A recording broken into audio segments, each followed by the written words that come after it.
being healthy when you're having sex? Sexual health to me means checking on yourself routinely and having good hygiene. Respecting yourself and knowing who you're with, making sure they're healthy and you're healthy, and that you're not just sleeping around with anyone. Sexual health means being free of STDs and just having sexual partners in a healthy way, like using contraception and all that good stuff. Sexual health is a term that's utilized to talk about the fact that it's about mind, body, and spirit in terms of our sexuality. So it has to do with having a connection with our sexuality. It's about how we are in relationship to other people as well as ourselves. It's about sexual health, such as contraceptives and sexually transmitted diseases, for example.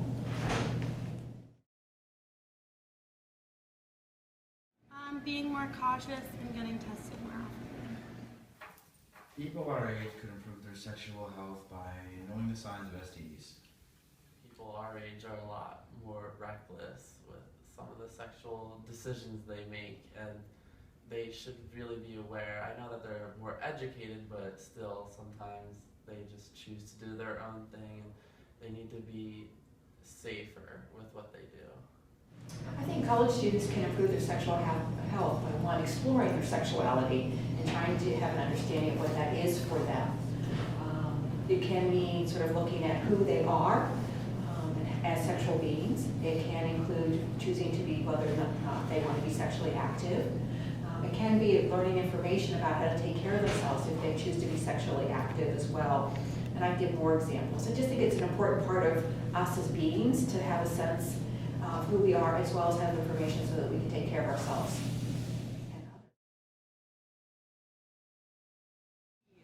Because a lot of people don't know if they have STDs or not, and no one really uses protection.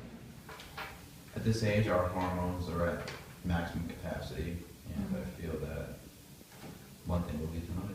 Doesn't think that they're going to get it because you just hear about it, but like if you actually had something, you wouldn't go telling anyone, so everyone kind of keeps it to themselves. And also drinking just kind of like increases everyone's chances of hooking up. Question. It's probably because we're younger. We think we're invincible. We don't think anything can hurt us. So we don't try to look into the future that much. We don't think this will ever happen to us. But it only takes one careless action to have something bad happen to you or to get like an STI. I think the age group of college students have an increased susceptibility to STIs. I think there's a couple things that are probably going on. Just one, we know that there is, for many, an exploration of sexuality and being sexual beings, being sexually active. Some individuals don't have all the information they need to take care of themselves.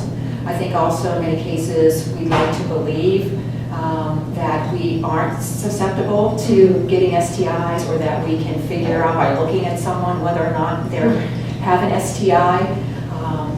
We sometimes have things such as use of alcohol that influence our ability to make good decisions to take care of ourselves. So I think there's many of those factors that play a role in how we may choose to take care of ourselves and increase our susceptibility. Probably 5. 5 out of 10. Yeah. Since 1 in 2 people has an STD eventually. And so what we know is that research from the CDC says that 1 out of 2 college-age students will have an STD before the age of 25. And most of them will not know they have an STD because a high percentage of those are not necessarily, maybe asymptomatic. And if we talk about women, we're talking about women not always having symptoms that are readily available to them. So, yes.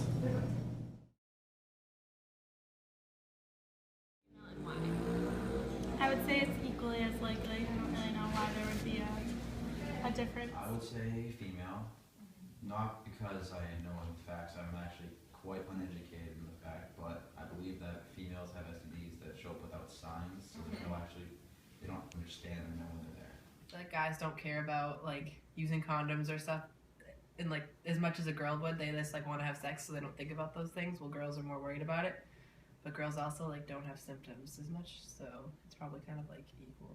Males definitely are more likely to have STDs just because they're more sexually driven naturally. I feel like girls are more responsible than guys when it comes to sex, and just the responsibility aspect of it comes down to it. I'd rather reframe that question by saying what, is it men or women are more impacted by STDs?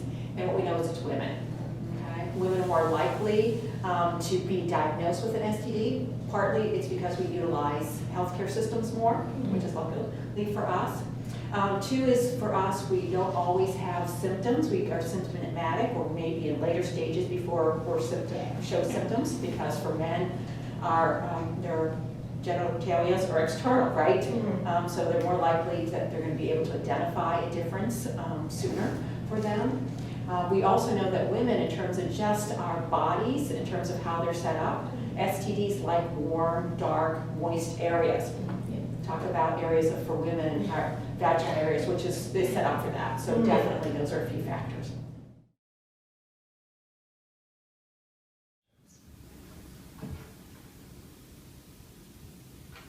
People could prevent STDs by making smarter choices and asking their partner about what's going on.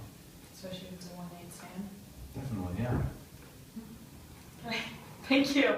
They should know who they've been with, like, and who their partner's been with, and like they should just not have sex with like lots of people. They should have sex with the least amount of people they can to like improve their health.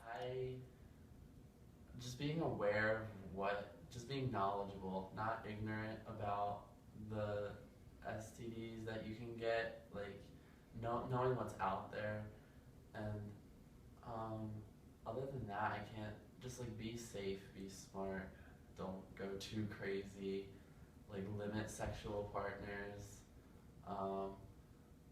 just be aware of who you're with, and like ask the person if they have anything. They should be responsible and let you know if you're about to do something sexual. Okay. Besides contraception, meaning use of a condom or a dental dam, and I do want to say, if we're going to use a condom, we have to use it from beginning to end correctly.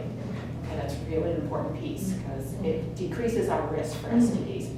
So the number one way, of course, is not to be sexually active. Right. If you're not sexually active, you can't get an STD.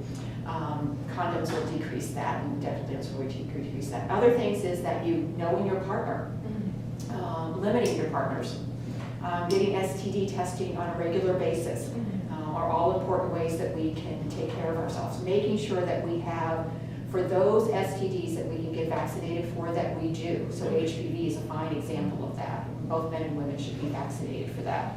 So those are all the things or a few things that we could be